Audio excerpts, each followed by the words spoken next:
welcome back to the Tech Talks Daily podcast, your business tech podcast haven. And today we're embarking on a quantum leap, quite literally, as we delve into the enigmatic and rapidly evolving world of quantum computing. And joining me today is Yuval Boger, and he's from a company called QuEra Computing, spelled Q-U-E-R-A.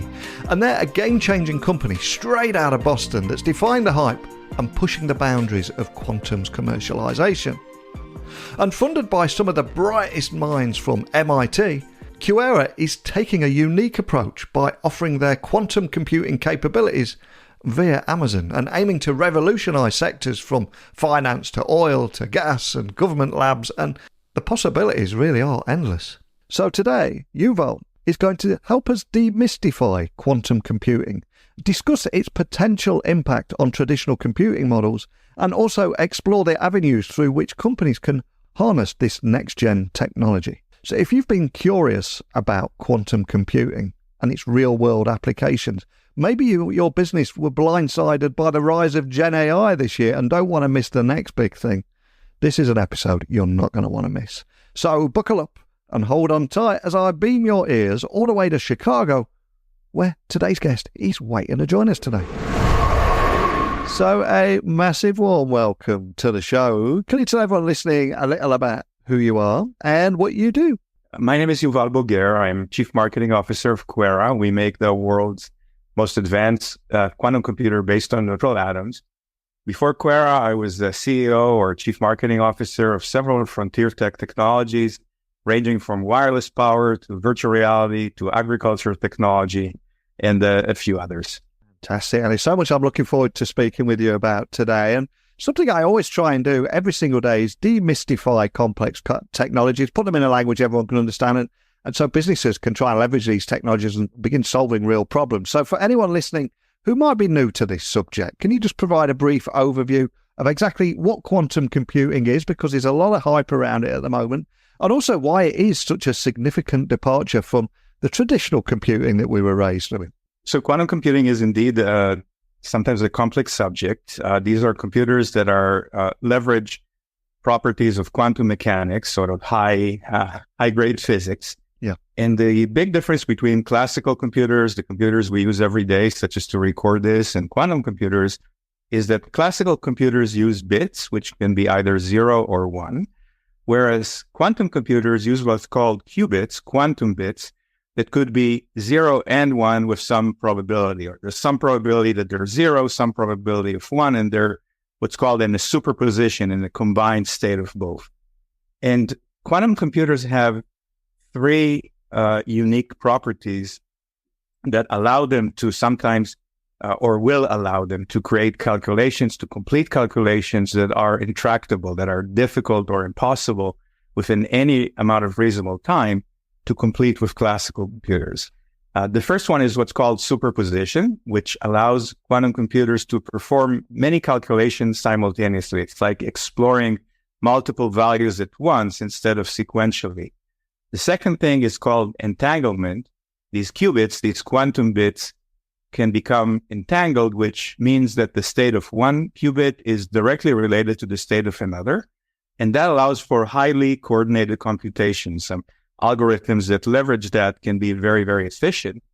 And the third area is what's called interference, and that allows quantum computers to amplify, to give a higher probability to correct solutions and cancel out incorrect ones. And so just putting that all together, there's a belief that quantum computers will someday soon, some say 2 years, some say 5, some say 10, will be able to solve problems that are unsolvable by today's classical computers. Wow, and that is a huge promise. And as a result of that, of course, there is a lot of hype surrounding quantum computing. And can you expand on why you believe that there's been such a lack of commercial examples until now? And how are you looking to bridge that gap too?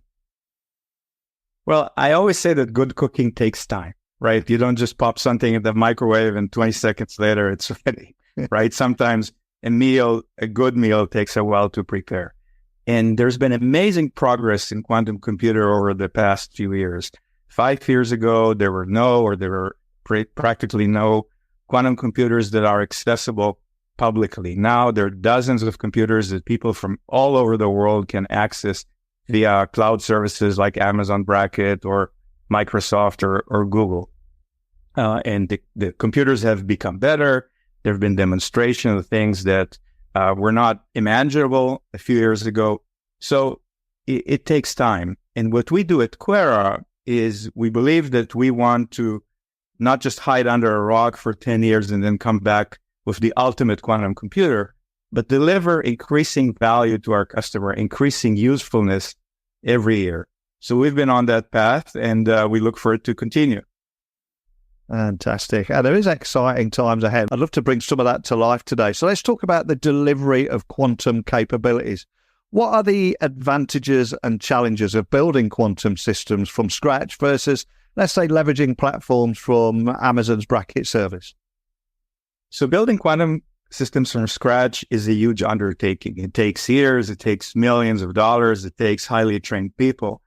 And one of the amazing things about Amazon Bracket or other cloud services is that it allows anyone from all over the world to basically dip their toe in the water, to experiment with quantum computer, actually to experiment with multiple quantum computers and see which one is best for you.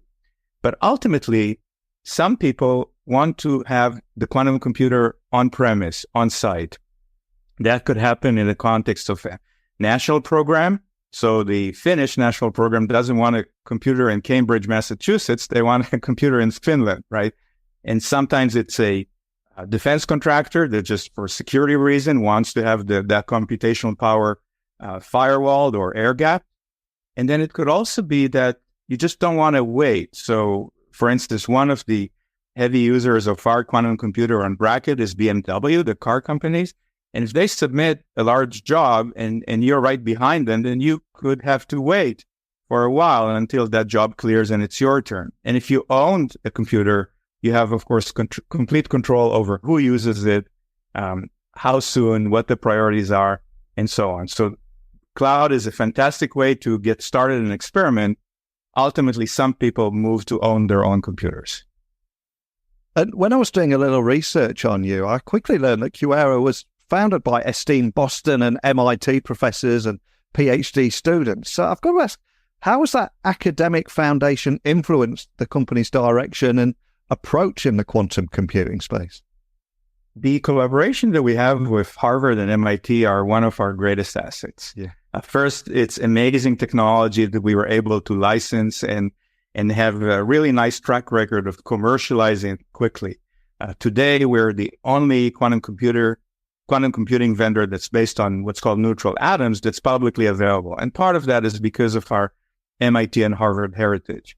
We're also fortunate that our scientific founders are deeply involved with the company. They spend time with our scientists. They help commercialize the discoveries. And last, of course, we need really smart people to build and operate and write software for these quantum computers. And these MIT and Harvard labs are a fantastic source for the highest quality people. And quantum computing's potential applications are so vast. We could go from finance to oil and gas to government labs, just to name but a few there. So again, just to bring to life everything we're talking about here and help people understand the value that it could bring, can you share any specific examples or maybe use cases where QuEra's quantum capabilities have shown significant business value or promise? Absolutely. These are typically divided into three areas: simulation, optimization, and machine learning. And let me dive into each one a little bit. Yeah. Simulation, if you have a system that has quantum mechanical effects, it is actually very natural to simulate it using a quantum computer. That was Richard Feynman's vision of why quantum computers could be useful. And indeed, researchers that have used our computer have reached amazing discoveries in physics, things that have been predicted but couldn't be tested, and so on. Exotic states of matter, things that are probably beyond my comprehension. The second topic is optimization. Optimization is really a global problem. You could optimize supply chain, you could optimize a machine shop. So one problem that we like to show is, let's assume that you, Neil, wanted to open a coffee shop chain in Manhattan. Now you have all these candidate sites where you can open the chain, but obviously you don't want stores that are super close to each other, because then you're basically serving the same clientele and just paying twice the rent. So this is a problem that can easily be solved with our quantum computer. Put the location of the candidate sites, and we can show you what is the maximum number of stores that you can put together without one being too close to another. That's a computationally difficult problem that we can solve with a quantum computer. And the third area is machine learning, which usually falls into classification, meaning I have a whole bunch of images. Is this a dog or a cat, simplistically? Or prediction. This is what happened in the past. This is what could happen in the future. And quantum computers are a very promising avenue to develop new machine learning algorithms. And of course, the timeline for quantum computing's broader impact is also a very hot and some would say controversial topic. So I appreciate that this is a huge question, but what would you say your realistic expectations are for when quantum computing will become mainstream and directly start influencing business processes? That's, of course, the $1 million question. Yeah. And I think you have a million different answers on that. The short answer is that there's not a single date for all applications. I mean, quantum computers are useful for a very, very small portion of the population today, like those studying physical effects. But maybe in 3 years, they'll be useful for financial services companies, or maybe in 10 years, they'll be useful for drug discovery companies, because everyone's requirements are different. There's a lot of work in trying to analyze, to both to develop quantum algorithms and to determine how large of the quantum computer do you need for that. Just like in classical computers, when you had tiny computers with 64 kilobyte of memory, you could only do X, and now you can do so much more. So it's really a continuum of increasing usefulness year by year. And I think many business leaders were blindsided by the speed in which Gen AI has dominated this year. To them, it seemed like it came out of nowhere. But of course, this technology has been around for many, many years. Do you think something like that could happen as well, where it will gain momentum much quicker than many realize? I think you're absolutely right. We sometimes say that ChatGPT was an overnight sensation that's 30 years in the making. Yeah. And we are not there yet, but we're getting closer and closer to sort of the ChatGPT moment of quantum. And one of the things that could happen is, imagine if you're a pharmaceutical company and now your biggest competitor is announcing that they have discovered new drugs using quantum computers. Now you're playing catch up. Now you're saying, oh, what is this quantum thing? How do I find the right people? Which vendors should I use? What algorithms are there? So it takes time, so you sort of walk before you run and crawl before you walk. And therefore, a lot of organizations that work with us realize that just in case quantum computers become useful in 2 or 3 years, they should get started now with a small team in understanding the technology, in benchmarking what quantum can do relative to their classical solutions, and build the capabilities so they're not surprised by that quantum ChatGPT moment. 100%. And if we were to look into the future again, how do you foresee quantum computing changing or challenging those traditional computing models, especially when we consider against the dominant Intel-driven architectures that we see today? Anything you can share around that and how you see that panning out? Quantum processors, sometimes called QPUs, in my opinion, are not going to displace CPUs, but they're going to live alongside them.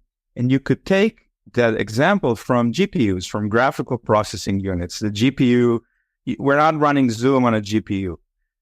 We're not running Excel on a GPU. But a GPU can be a fantastic accelerator for AI or machine learning or gaming and so on. And we think that will also apply to quantum. You're not going to run Zoom on a quantum computer. I can probably guarantee that. But on the flip side, if quantum computers can accelerate certain calculations or can make calculations with much lower energy footprint than classical computers, or can solve problems that classical computers can't, then you'll see situations where a quantum computer a GPU and a CPU are running alongside, somehow dividing the work between them. And we see a lot of interest from managers of HPC, of high-performance computing centers, that understand that quantum is in their future and want to start understanding how to integrate that into their high-performance compute infrastructure. Now, as I said at the very beginning of our conversation today on this tech podcast, I try and demystify complex technologies and put it in a language that everyone can understand and businesses can understand. And that came from me being an IT guy in corporate meeting rooms with multiple stakeholders from different departments who weren't tech savvy. And as soon as they hear acronyms and PowerShell scripts and all that kind of thing and SQL licenses, they start drifting off and you kind of lose them. So as the CMO of QuEra, you must have a very similar challenge here. So how do you communicate the complexities and also the potential of quantum computing to a wider audience, ensuring that they grasp both its current state and those future possibilities that can be unlocked? Absolutely. It is a challenging problem, and there are several ways in which we go about it. The first thing is just to talk about the applications in their own field and the benefits that quantum computers can deliver. Sometimes it's said that when people go to a Home Depot, to a hardware store, they're not interested in buying a drill. They're interested in buying a hole. They're just looking for the solution, and a drill happens to be the tool by which they can generate holes. So when we go to companies and say, well, this is how you could do machine learning with quantum computers. This is how you could balance your portfolios better. This is how you could optimize the supply chain. Then you're talking to them in their language. The second avenue is more of a popular science one. Bring down the PhD level physics so that more people can understand it. What is qubit shuttling? What is quantum error correction? What are neutral atoms? What is the difference between the different ways of building a quantum computer? So we do a fair amount of that. And then, if I'm allowed to say it, I also podcast. I have a quantum computing podcast called The Superposition Guy, in which I host leaders in quantum computing, security, government people, and so on. And I think that helps expose the field of quantum computing, the vision of certain people, and the results that they've achieved to a broader audience. Love that. What a great idea. I love the work that you're doing as well. And as we get towards the end of the podcast now, we've talked about your career, the vision for the future and what you're doing with quantum computing. I'd like you to look back for a moment now at your career, because none of us are able to achieve any degree of success without a lot of help along the way. So I'm curious, is there a particular person that you're grateful towards? Maybe they helped you get you where you are. Maybe they just saw something in you and invested a bit of time. Is there anyone like that has impacted you that we can give a little shout out and a thank you to today? Absolutely. There are many people, and family aside, but I was doing a master's in physics in fiber optic sensor arrays many years ago. And I completed the master's thesis. I defended it well. I had good grades. Everything was good. And then I had sort of a discussion about what's next with my advisor, Professor Moshe Tur from Tel Aviv University. And Professor Tur said, Yuval, you did a great job in the master's. And if you want to do a PhD, I'd be glad to have you, and we can do some amazing things together. But between you and I, physics is not for you, or being a physics researcher is not for you. You should go into industry. You should go into product management or marketing or business and combine the physics skill that you've learned here with some of your other capabilities. And I think that had a tremendous impact on my career. And that's why I wanted to thank so much Professor Tur. Brilliant. Absolutely love it. I hope he listens to that. And I think it's so important that people get to hear the impact that they've had on people's lives and direction, and the fantastic story. And we've talked about a lot today, including your podcast. So if anyone listening wants to find out more about QuEra, maybe they want to listen to the podcast, where would you like to point everyone listening? So QuEra is QuEra.com. That's our website. You can find me on LinkedIn, Yuval Boger, Yuvalboger. My podcast is called The Superposition Guys Podcast. It's available on Amazon and Spotify and Apple and wherever podcasts are available. And so I should be pretty easy to get hold of. Well, absolutely love chatting with you today about the realistic expectations for when quantum computing will be solving real business processes, the best way of delivering on quantum capabilities, and how quantum computing will actually impact traditional computing technologies. So much to think about there, but more than anything, just thank you for bringing the whole topic to life today. It's very complex, but you did it in a language everyone can understand, and thank you so much for doing just that. Thank you very much, Neil. It's been a pleasure speaking with you. And there we have it, an enlightening journey into the quantum realm with today's guest from QuEra's Computing. From understanding qubits and their power to exploring the profound implications of quantum technology on traditional computing models. So today's discussion for me was nothing short of transformative, and his insights into the delivery mechanisms of quantum capabilities, especially through platforms like Amazon's Bracket and the timelines for its mainstream adoption, quite mouth-watering. And as always, if you want to find out more information, I'll leave links to the guests so you can find out more information, connect with them directly. But if you've got anything you want to share about quantum computing, I know whenever we bring up the subject of quantum computing, its capabilities, how far away it is a controversial topic, and everybody's got an opinion on this. So you've heard from me, you've heard from today's guest. I now want to hear your opinions. And if you want to come on here and share a different side of the story, I also welcome you to do that too. I think it's so important to debate everything, get all sides of the story and move forward together, collaborate together. So if that is the case, email me now, techblogwriter@outlook.com. Socials, just @NeilC.Hughes, nice and easy to find there. Let's keep this conversation going. But that's it for today, so keep innovating, stay curious, and thank you for listening. And until next time, don't be a stranger.